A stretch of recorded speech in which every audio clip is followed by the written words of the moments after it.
What's up mga tropa pips? So, meron po akong ipapakita sa inyong video. Meron po akong ipapakilala sa inyo na isang superhero ng araw na ito sa pagkakahuli dito kay Pastor Apollo Kibuloy. Nako, panoorin po ninyo itong video na ito, paki-share. Maraming salamat po. At meron tayong sasabihin pa sa huli, sa dulo. Magandang gabi po, General Torre. Nako, kayo po ang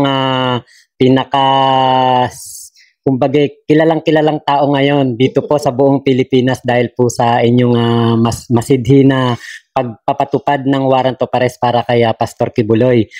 Sir, ngayon pong nahuli na si Pastor Kibuloy, ano na po ang plano natin ngayon? Ano na po yung magiging plano nyo or etong sa pagkakahuli na to, ano po ba ang mga pwede nyo pang gawin para po mahanap naman po yung ibang mga akusado? I think, continue lang ang trabaho. I think it's just another obstacle na overcome. So, may mga iba pa namang mga trabaho na nandito sa Region 11. Yun naman natatrabahoin natin. So, mag-stay pa rin po kayo ngayon dito sa Region 11 pagkatapos po? Depende sa mga boss yan. It's not my call. It depends on the boss. Actually. So, pag sinabi lang dito pa ako, dito. Kung sa iba naman, sa iba naman. Okay. Ano naman po ang masasabi ninyo sa mga tumutuligsa po sa inyo ngayon na yung pong inyong paninindigan, hindi nyo sinukuan, sumuko po ngayon si Pastor Kibuloy. Ano po masasabi niyo sa mga detractors niyo, sa mga basher, lalong-lalo na sa mga taga KOJC, sa mga vlogger at sa mga tao po doon na tumutuligsa po sa inyo? Ayos lang yun. All water under the bridge. Tapos na, move on na tayo doon. At okay lang yan. They have the roles. I have my role. And we played all our respective roles to the hilt. So, all ends well. Ngayon pong nahuli na po si Pastor Kibuloy, meron po bang kumbaga mga na sa inyo, kasi syempre kapag po ganyan na merong achievement, meron pong kasunod yan na mga promotion o kung kayo po ba open po doon na kung ano po yung mga next step sa inyong career po? Nasa mga boss yan. Wala sa akin yan. So, it's all on their decisions. Depende sa mga boss yan kung saan tayo, anong sunod na iutos sa atin. At salamat po sa napakagandang pagkakataon na ito na binigay niyo po sa akin kasi sa sa buong komunidad ng mga political vloggers, mga pro-government vloggers, kayo po ang parang superman namin eh. Kayo po ang parang kumbaga hero po namin. Ito po yung kumbaga hindi namin mga inaasahan na mangyayari kasi kahit po nung una naniniwala kami na nandoon pero habang tumatagal po ay medyo parang natatagalan nga po lahat, di ba? Medyo naiinip yung iba. Ano po yung kumbaga yung pinaka yung pinaka dahilan nyo at hindi nyo po ito sinukuan? Yung pong nagbigay ba sa inyo ng information po? Kasi katulad niyan, meron daw pong reward, di ba, na pinalabas. Ito po ba yung pong nagtimbre sa inyo ay tagaron po ba talaga o tagalabas? Maraming sources of information. At yan naman ay naprocess at nagiging maayos na intelligence. So, well, at the end of the day, it's the work of everybody. Kaya, pro-government, whole government approach. So, lahat nagtulong-tulong, lahat nag-contribute. Ay, yung pong sinasabi, yung Proton Enix ba yun? Yung pong mga kagamitan. Kasi sinasabi po nung abogado na wala daw po yun doon. Wala daw tunnel, wala daw bunker.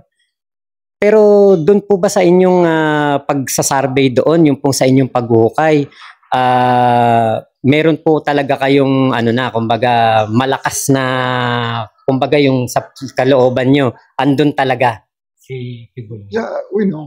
We know na nandun. It's just a matter of time bago namin siya ma-corner. Pagkatapos po ba nito, magbabakasyon po ba kayo muna? wedding anniversary namin ngayong mag-asawa. Ngayon pong araw na to. Yeah. Ay, So, naku, andyan, may happy mga bisita kaming konti. anniversary po. May mga ilan kaming mga bisita dyan. Oo. Nababalikan ko na. Salamat po. Naku, buti yeah. naharap niyo po ako. Medyo ano po pala tong ano niyo, tong panahon na to, medyo busy talaga. Nahuli si Pastor tapos anniversary niyo pa po. Maraming salamat po, sir. Last message na lang sa ating mga kababayan na humahanga sa inyo na ngayon, iniidolo na kayo. Maraming sumisigaw. Next PNP chief, next senator. Mensahe lang po, sir. Maraming salamat sa inyong tiwala. Maraming salamat sa inyong mga suporta. And, it really keeps me going na gawin tong trabaho na to. Maraming salamat. Salamat po, sir. Salamat po. Thank you po. Salamat po. Sige po. Thank you po. Ano oras ang flight niyo? Yan po, napanood na ninyo personal nating na-interview etong si General Torre. Pinuntahan natin siya dito kahit na pagkalayo-layo. Talagang tayo po ay bumiyahe para lamang po makadaupang palad ang ating napakagiting na general. Medyo starstruck ako, hindi ako ganong, alam niyo na ano ko na parang na ano ko brain freeze dun sa pagkakataon na yun. Ako nanginginig ako, hindi ko alam kung ano ang aking mararamdaman dahil sa ano ba, sobrang excitement. Habang nasa airport ako ay nakita ko na nahuli na nga itong si Pastor Apollo Kibuloy at na-excite ako masyado. Hindi ko siya, actually ako po dun sa interview ko na yun medyo tulala ako, gulantang ako, talaga starstruck, talagang halo-halo ang emosyon ko, kaya pasensya na po hindi rin nga ako nakapag-congratulations ako, na-congrats ko si General. Pero hindi ko po siya hindi ko siya na video ba. Tapos hindi ako nakapag-selfie, picture lang na starstruck. Biruin niyo po ang ating binablog lang noon, ating kumbaga sinusuportahan lang sa ating mga vlog, makakausap pala natin ng personal, di ba? Medyo talagang nakakakaba. General, magiting na general yung kaharap natin, di ba? Sino lang ba naman ako? Isang Makmak Pablo lang. Kaya po, alam niyo po, abot-abot ang aking kasiyahan na mabigyan ng pagkakataon na kanina po, nung nandun kami sa Davao, naku, talagang sabi ko nga, parang gusto kong bumalik kasi meron pa akong mga gustong sabihin kay General Torre, pero wala na ano lang kami, back and forth lang talaga yung aming lakad na ito. Diba? Isang napaka-rare na pagkakataon. Kaya po, sinunggabang ko para po makadaupang palad lang ang ating mahal na general. Meron lang akong hinatid na bagay dito doon sa Davao kanina. Talagang talagang grabe po ang kasiyahan, grabe ang aking fulfillment na yung hinahangaan lang natin noon.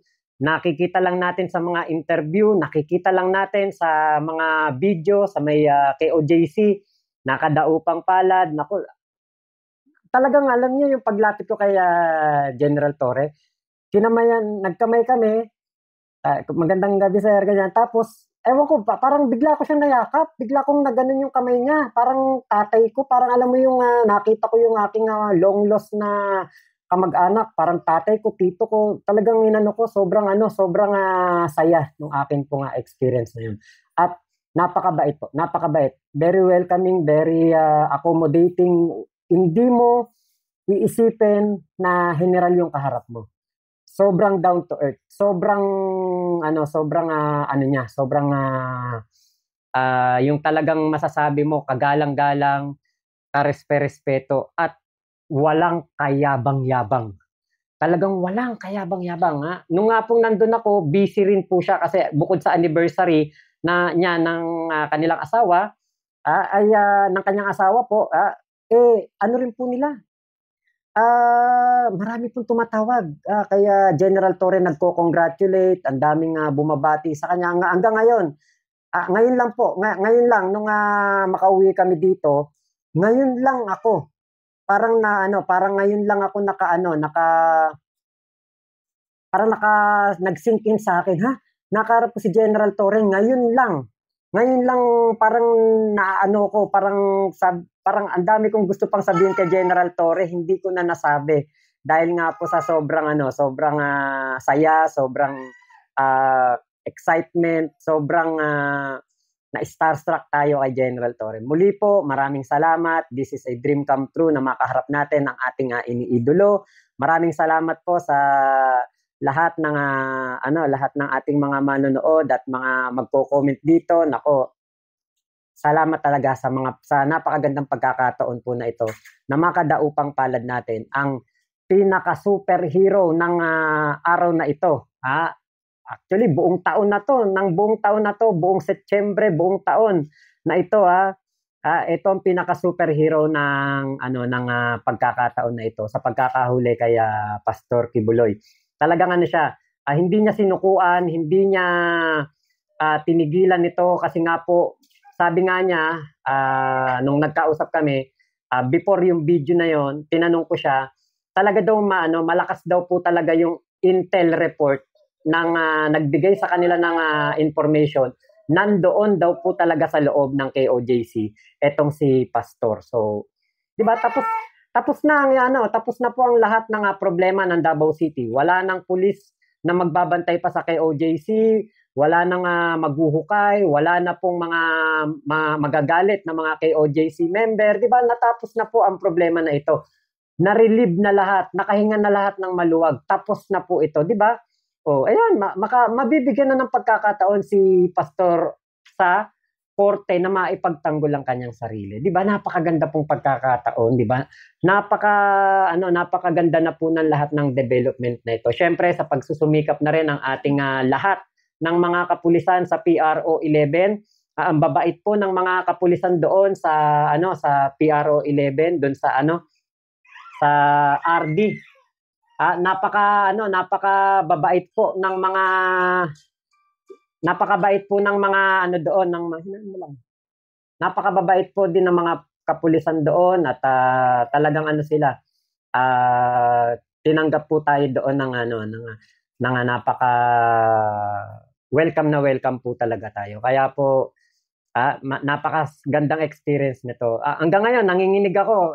Pagbaba ng eroplano, parang ngayon pa lang ako na parang nagsinkin sa akin. Actually, gusto ko pang magtagal, kaya lang ala na po kaming oras nung pagkaabot ko lang nung hinatid ko, lipad din kagad. Gusto ko talaga siyang talagang makausap pa ng matagal, pero isa pa, marami din pong tao doon na isingit lang talaga tayo ni General Torre saka nila anniversary ng kanyang asawa, kanilang araw ng kasal. Kaya po talagang nasingit lang po tayo. Isa pa po alam nyo, si General Torre parang alam mo yung matagal kaming magkaibigan na hindi nagkita. Yun po ang naramdaman ko.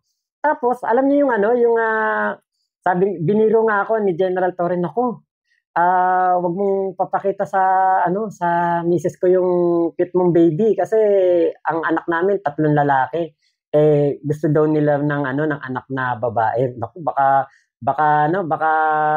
hindi pa uwiin yung baby mo ng misis ko, sabi sa akin. Alam mo yung nagbibiro siya, mabiro, napakabait. Sana ganun din po ang maging pagtingin. Alam niyo po, sana yung pagtingin ko kay General Torre, maging ganun din yung pagtingin ng lahat ng mga Pilipino. Bakit po? Ikaw ay pro Kibuloy o anti Kibuloy ka, lahat sana maging ganun ang tingin kay General Torre. Kasi pinakita lamang ni General Torre na ganyan po ang tamang trabaho ng kapulisan. Gawin ang pagpapatupad ng batas kahit na ano pa pong problema, kahit na anong bashing, kahit ano pa pong mga negative na sasabihin sa iyo ng taong bayan, ng mga vlogger, ng mga reporter, talagang ituloy mo lang ang trabaho mo. Yun ang sinumpaan ni General Torre. Yun ang sinumpaan ng ating mga kapulisan. Kaya po, kailangan po nila talaga na ipatupad ang batas at ginawa lamang niya ang kanyang sinumpaang tungkulin. Yun po sana ang maging pagtingin ng lahat ng Pilipino. Kasi sa pamumuno ni General Torre, napatunayan natin pantay-pantay. Mahirap mayaman, ikaw man ay may pwesto sa lipunan, may pwesto ka sa gobyerno, ikaw man ay mataas ang iyong kinalulugaran, o ikaw man ay mahirap, o kahit ikay nasa sinasabing laylayan ng lipunan, sana po 'di ba ay maging ganun po ang pagtingin ng lahat ng tao sa kanya, 'di ba? Na ano, kumbaga para sa akin, 'yun ay isang napakaganda pong pagpapakita ng pagiging tunay na makabayan na pulis, makatao at talaga pong pantay-pantay ang tingin sa lahat. So, yun lamang po. Maraming salamat sa inyong lahat. Maraming thank you po talaga sa inyong mga panonood at ngayon sa pagkakataon na ito na binigay sa akin ng Panginoon. Siyempre, salamat po sa ating Panginoon at sa lahat po ng nag-effort para po matupad itong pangyayari na ito. Salamat po at congrats ulit kay General Torre. Tapos na ang kalbaryo ng Davao City. Ingat po kayong lahat, mga chup-chup. Love you, love you. God bless us all, Pilipinas. God first.